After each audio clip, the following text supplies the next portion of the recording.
आज का टॉपिक रहेगा प्रतिरक्षा तंत्र अर्थात इम्यून सिस्टम। हमारे शरीर में एक विशेष प्रकार का तंत्र होता है जो सभी प्रकार के रोग उत्पन्न करने वाले जीवों, रोगाणुओं तथा एंटीजेंस के दुष्प्रभाव को रोकने की क्षमता प्रदान करता है। इस तंत्र को हम प्रतिरक्षा तंत्र कहते हैं और इसकी इस क्षमता को इम्यूनिटी कहा जा सकता है या डिफेंस कहा जा सकता है, जिसे हम हिंदी में प्रतिरक्षा कह सकते हैं। जबकि इसके अध्ययन को इम्यूनोलॉजी या प्रतिरक्षा विज्ञान कहा जाता है। प्रतिरक्षा के दो प्रमुख रूप होते हैं, स्वाभाविक या अविशिष्ट प्रतिरक्षा तंत्र, और दूसरा रूप होता है उपार्जित या विशिष्ट प्रतिरक्षा तंत्र। तो सबसे पहले हम समझेंगे स्वाभाविक या अविशिष्ट प्रतिरक्षा तंत्र अर्थात इन्नेट और नॉन स्पेसिफिक इम्यून सिस्टम। इस प्रतिरक्षा तंत्र के अंतर्गत हम जानेंगे कि रोगाणु को किस प्रकार से या तो शरीर के बाहर ही या शरीर के अंदर रोका जाता है।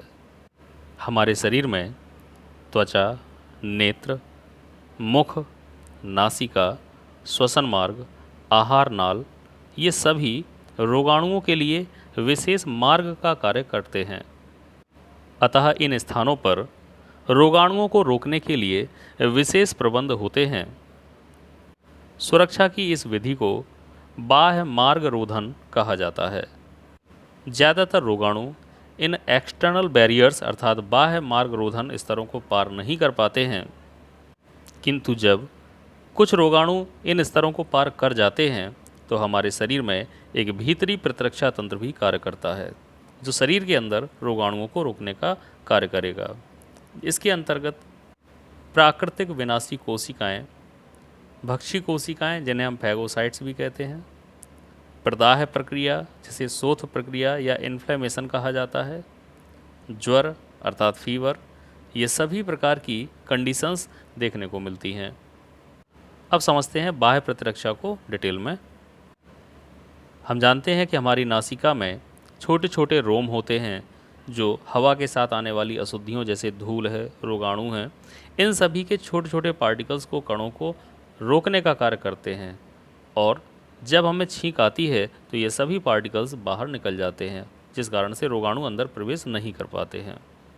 इसी प्रकार हमारे मुख में भोजन के साथ रोगाणु अंदर जा सकते हैं, लेकिन मुख में लार निकलती है और लार में होता है लाइसोजाइम एंजाइम जो रोगाणुओं को नष्ट करता है।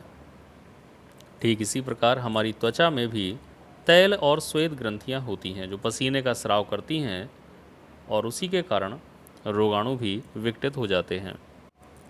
आंसुओं में भी लाइसोजाइम एंजाइम होता है, तो रोगाणु नेत्रों के माध्यम से भी अंदर प्रवेश नहीं कर पाते हैं। तो इस प्रकार बाहरी स्तर पर ही रोगाणुओं को रोक दिया जाता है। अब अगर हमारा कोई अंग घायल हो जाए, कोई त्वचा में कहीं कट लग जाए, तो उस स्थान से रोगाणु आराम से अंदर चले जाएंगे, और जब ये अंदर जाएंगे तब हमारे शरीर की भीतरी प्रतिरक्षा एक्टिव हो जाएगी, जिसमें कि कई दशाएं हमको देखने को मिलती हैं, जैसे कि प्राकृतिक विनाशी कोशिकाएं। लिम्फोसाइट्स को प्राकृतिक विनाशी कोशिकाएं कहा जाता है। बोर्ड में एक बार पूछा भी गया एक नंबर में, प्राकृतिक विनाशी कोशिकाएं क्या होती हैं, तो याद रखें आप लोग, लिम्फोसाइट्स को प्राकृतिक विनाशी कोशिकाएं कहते हैं। ये रोगाणुओं को नष्ट करने के लिए महत्वपूर्ण कार्य करती हैं। दूसरा है भक्षी कोशिकाएं या फैगोसाइट्स। ये हमारे संपूर्ण शरीर में स्यूडोपोडिया, जिसे हम पादाभ कहते हैं, असत्य टांगें, तो पादाभों के द्वारा ये भ्रमण करके शरीर में एक स्थान से दूसरे स्थान पर जा सकती हैं।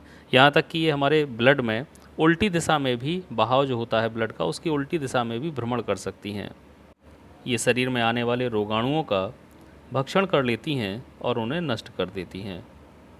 भीतरी प्रतिरक्षा में अगली प्रक्रिया का नाम है प्रदाह प्रक्रिया, जिसे हम शोथ प्रक्रिया भी कहते हैं, अर्थात इन्फ्लेमेशन।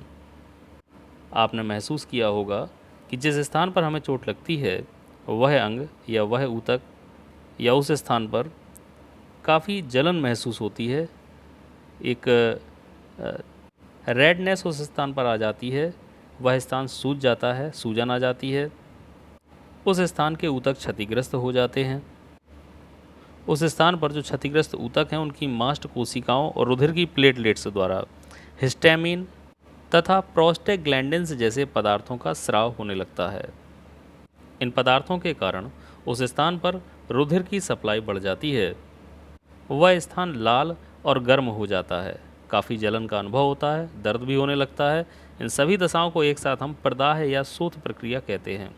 ये कंडीशन उत्पन्न होने पर रोगाणु उस स्थान से अंदर प्रवेश नहीं कर सकता।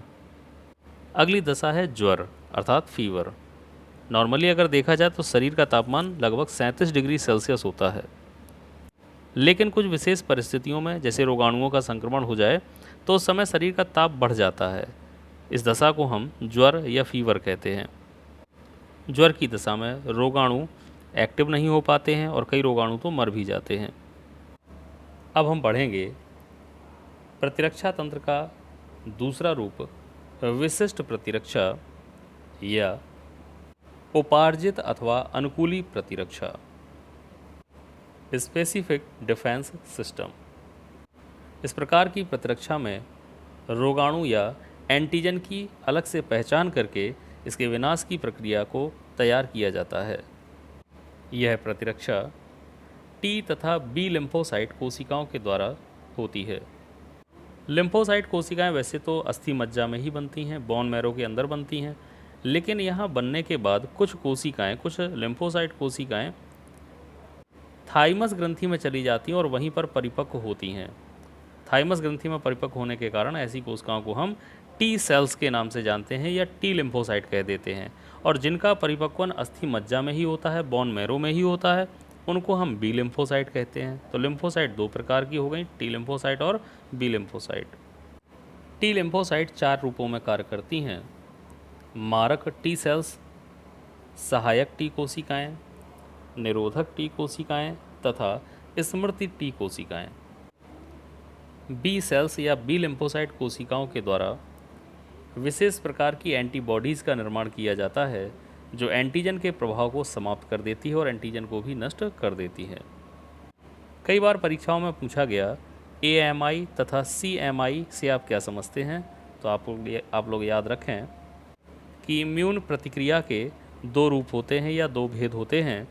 एक को हम कहते हैं AMI अर्थात एंटीबॉडी मीडिएटेड इम्यूनिटी, जिसे हम हिंदी में कहेंगे प्रतिरक्षी मध्यस्थ प्रतिरक्षा, और दूसरा रूप है CMI अर्थात सेल मीडिएटेड इम्यूनिटी, जिसे हम हिंदी में कहेंगे कोशिका मध्यस्थ प्रतिरक्षा। तो सबसे पहले समझते हैं AMI अर्थात एंटीबॉडी मीडिएटेड इम्यूनिटी। इस प्रकार की प्रतिरक्षा में मुख्य रूप से बी सेल्स अर्थात बी लिम्फोसाइट कोशिकाएं भाग लेती हैं। ये प्रतिक्रियाएं तेज़ी से पनपने वाले रोगों जैसे जुकाम, इन्फ्लुएंजा, टेटेनस, खसरा, हैजा आदि रोगों में प्रतिरक्षा प्रदान करती हैं। अब इसके बाद है CMI सेल मीडिएटेड इम्यूनिटी। इसमें मुख्य रूप से टी सेल्स या टी लिम्फोसाइट कोशिकाएं भाग लेती हैं और ये धीरे धीरे तथा निरंतर बढ़ने वाले रोगों जैसे TB कोई ले लें, कैंसर है, कुष्ठ रोग है, इन सभी रोगों से प्रतिरक्षा प्रदान करती हैं।